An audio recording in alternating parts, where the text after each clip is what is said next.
6.2 String, Pendulum and Spring. Jaatuqa lama. String yookiin ammoo haada yookiin funyoo, pendulumii fi cedada. At the end of this section, you should be able to xumura barannoo kanaa booda calculate the period of simple pendulum of a given length. Pireedii yookiin turtii yeroo pendulumii salphaa dheerinni isaa kenname ni shallaydu yookiin shallaguu ni dandeettu. Compute the period of oscillation of a spring mass system on a smooth horizontal surface.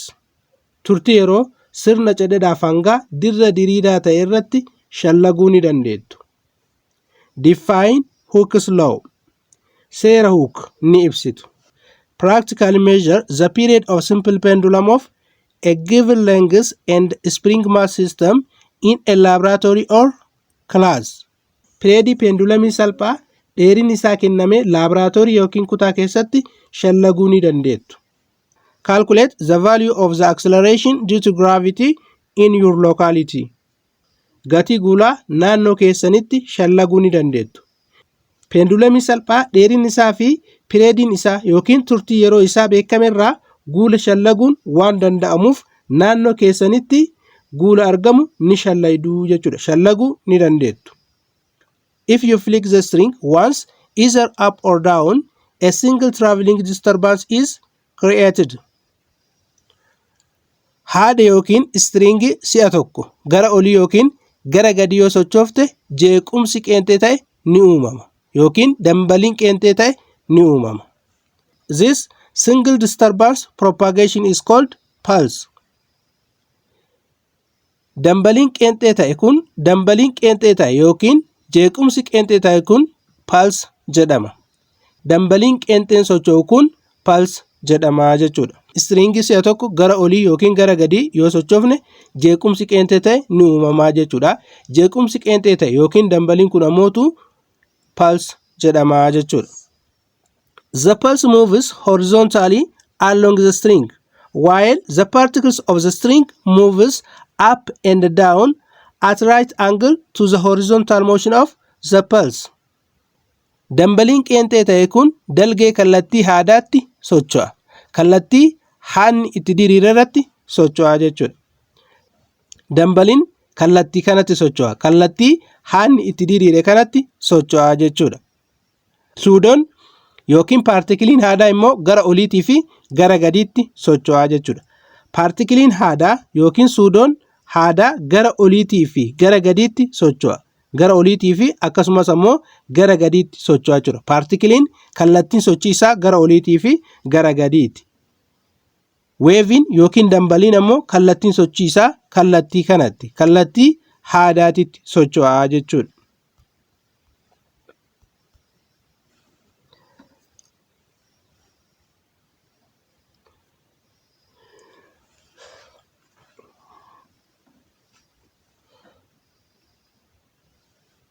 Wave is comprised of a series or a train of pulses traveling in a medium. Dambaliin gurmuu dambaliiwwan qeenxee ta'aniiti. Dambaliin gurmuu dambaliiwwan qeenxee kan qaama keessa yaa'aniiti. Dambaliin gurmuu dambaliiwwan qeenxee ta'aniiti. Dambaliin gurmuu dambaliiwwan qeenxee kan qaama keessa yaa'aniiti yookiin kan yaa'a miidiyamii keessa yaa'aniiti. Miidiyam jechuun qaama dambaliin keessa darbuudha. Fakkeenyaaf qilleensa, jajjaboo, dhangala'oon miidiyamii ta'uu danda'u jechuudha. Fakkeenyaaf dambaliin sagalee qilleensa keessa darbuudhaan gara gurra keenyaa dhaqqabaa jechuudha. Kanaaf qilleensi meeshaa sagaleen keessa yaa'uudha yookiin miidiyamiidha jechuudha. Kanaaf miidiyamiin qaama dambaliin keessa darbuudha.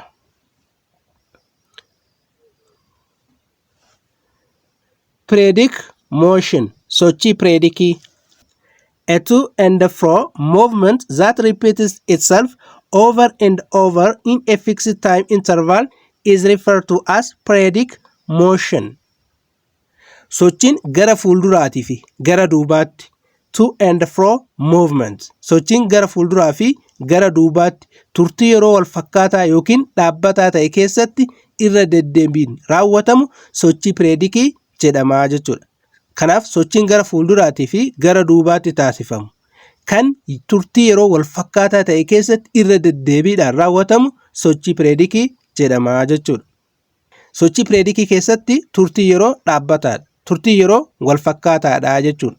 Sochii pireedikii keessatti sochiin sochii gara fuulduraatii fi gara duubaatti yookiin gara oliitii fi gara gadiitti taasifamudha. Sochii pireedikii keessatti sochiin kun gara oliitii fi gara gadiitti irra deddeebiidhaan taasifama.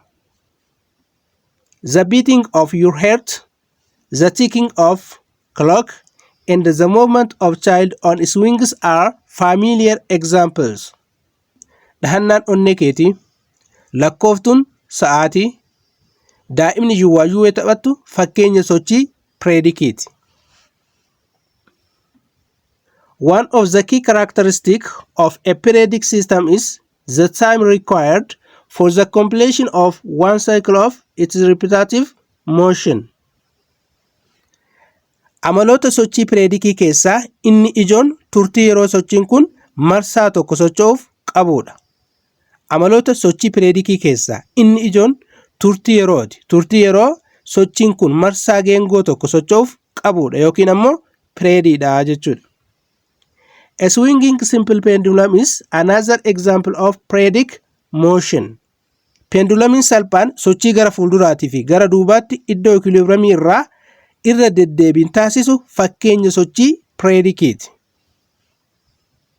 A simple pendulum consists of a point mass, the bob, suspended by a massless and stretchable string. Pendulumiin salphaan hanga xiqqaa ta'e pendulum bob jedhamuudhaan beekamu waan akka kubbaa haada irratti rarra'e qaba. Wanti akka kubbaa haada irratti rarra'e kun pendulum bob jedhama jechuudha. If the pendulum is displaced from equilibrium, it swings back and forth and its motion is periodic. Pendulumiin iddoo equilibriumii irraa yoo sochoofame gara fuulduraatii fi gara duubaatti sochii taasisa. Sochiin kunis sochii pireedikii jedhama. A simple pendulum is defined to have an object that has a small mass, also known as the pendulum bob, which is suspended from a light wire or a string.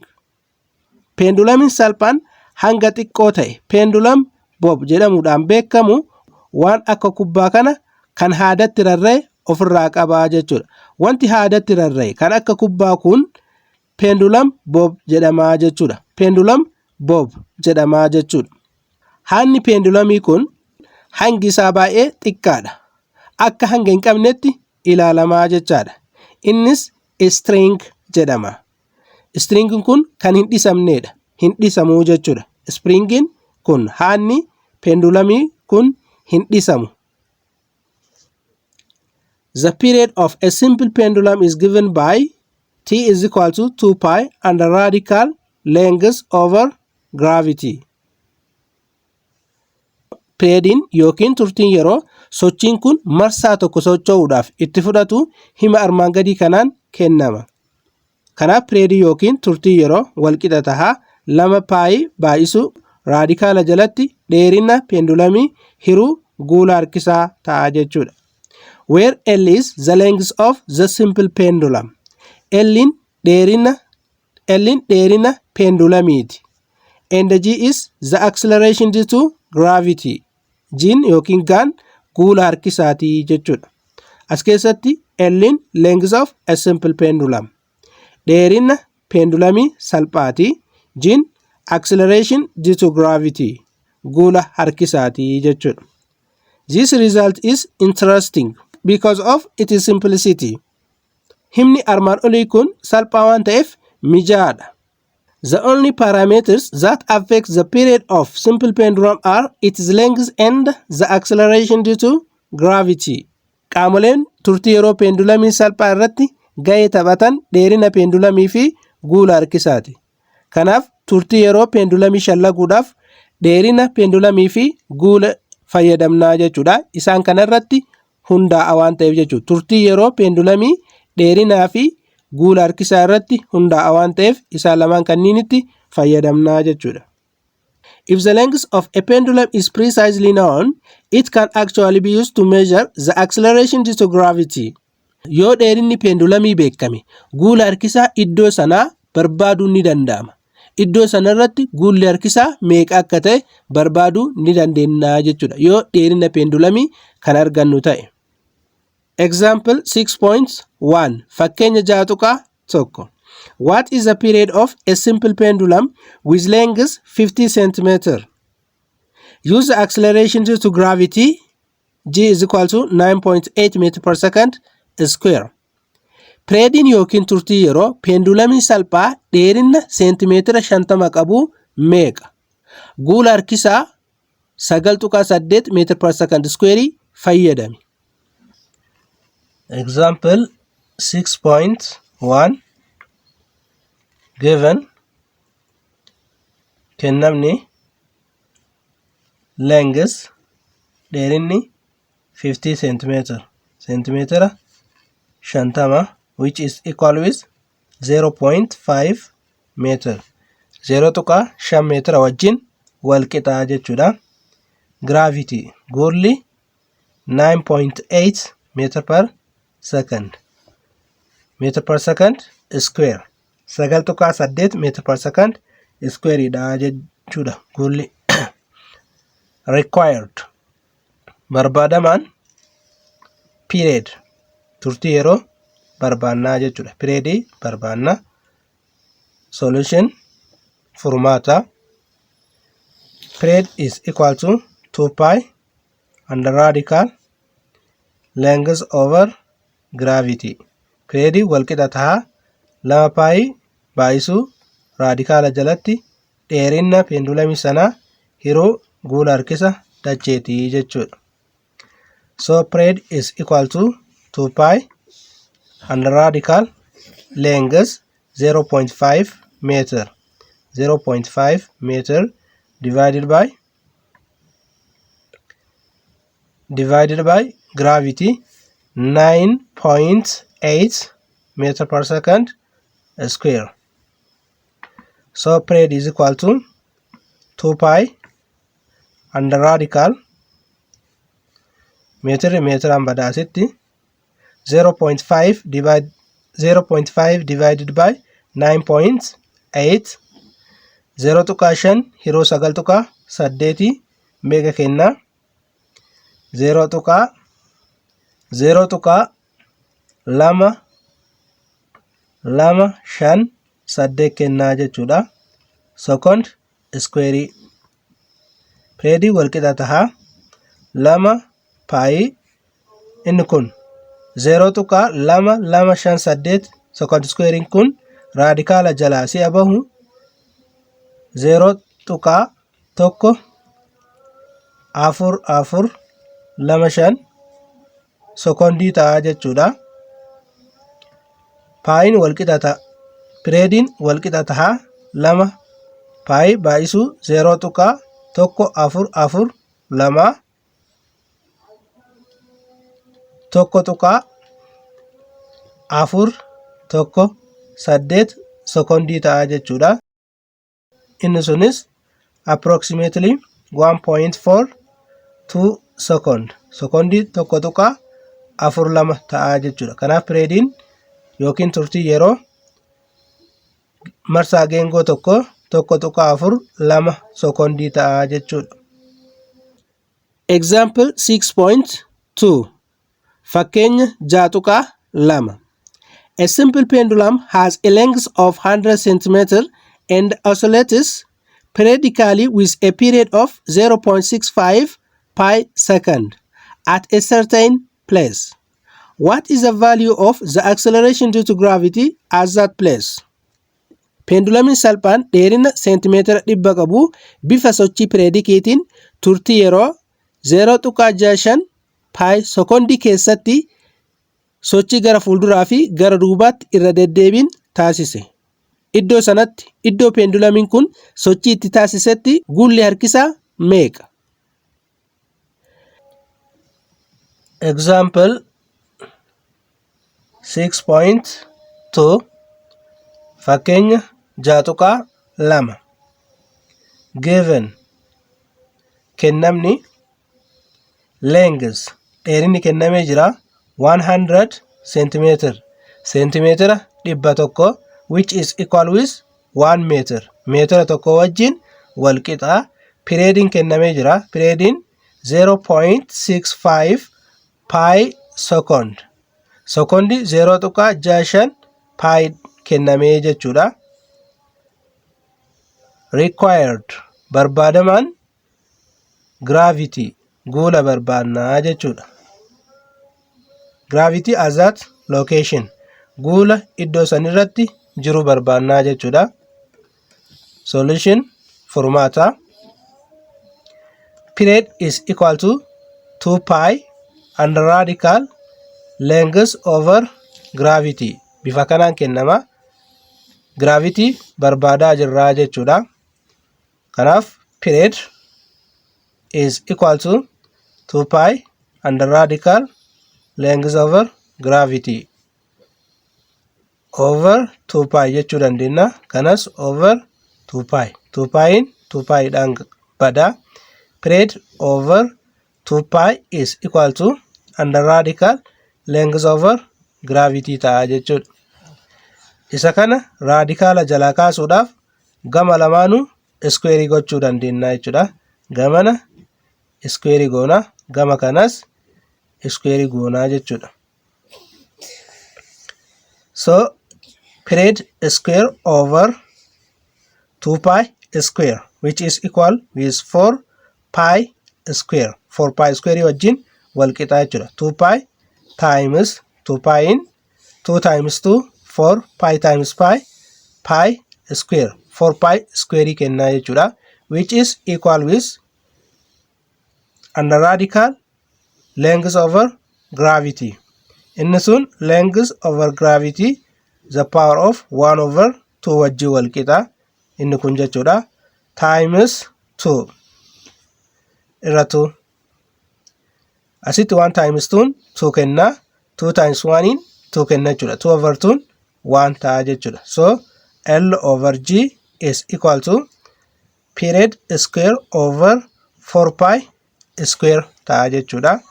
Kan nuti barbaadaa jiru gravity dha. Then cross baay'isuu dandeenya jechuudha. Gravity times period square is equal with length times 4 pi square length times 4 pi square. Kan nuti barbaannu gravity dha waan ta'eef gravity kophaatti hambisuu qabna. San gochuudhaaf over period square over period square. So gravity is equal to length times 4 pi square over period ta'a jechuudha. Isa kanatti fayyadamuudhaan guula shallaguu ni dandeenya jechuudha. So gravity is equal to length dheerinni 1 meter meetira tokko ta'a baay'isuu 4 pi square 4 pi square over period square periodin 0.65 pi secondidha. 0.65 pi second inni kun square ta'a jechuudha. So gravity is equal to 1 times 4 pi square 4 pi square meter square baay'isuu meetira ta'a over 0.65 times 0.65 pi times 0.65 pi second times 0.65 pi secondin meeqa kenna 0.422 pi square second square kennaa jechuudha. So gravity is equal to pi square dhaan bada 4 meter over 0.422 22 second square. Innis kun secondiidha. Second square. So 4 divided by 0.422 gave us 9.47 meter per second square. Kanaaf gravity 9.47 meter per second square kenna. 9.47 meter per second square kenna jechuudha.